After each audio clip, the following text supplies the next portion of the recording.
Thomas, Thomas, Travancore, Thiruvananthapuram.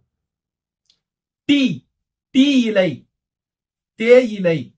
இப்படி இந்த tea, அதாவது இந்த தகரமும் தகரமும் வார்த்தைகள் நம்ம சொல்லும் போதே இந்த தாவும் டாவும் பக்கத்திலேயே நிற்கும். வார்த்தைகள்ல சொல்லும் போதே இந்த தாவும் டாவும் பக்கத்துல நிக்கிறனால இது ஒரு பெரிய குழப்பமாவே இருக்கு ஆரம்பத்துல இருந்து. சோ இந்த சோடச கலை தான் ஜோதிஷ கலையா உருவெடுத்தது. அதுல எண்களை ஃபில் பண்ணாங்க. திருமந்திரமாலையினுடைய கட்டம் இதுதான் இல்லையா? இதுல இந்த நடுவரை நாளும் புவனையாம் அப்படின்னு சொல்லக்கூடிய திருமூலர் நம்ம என்ன பண்ணிட்டோம்னா இந்த பூமிங்கிற பேர்ல இதை விட்டுட்டு மத்ததெல்லாத்தையும் பாக்குறோம். இது ஒரு ராசி கட்டமா.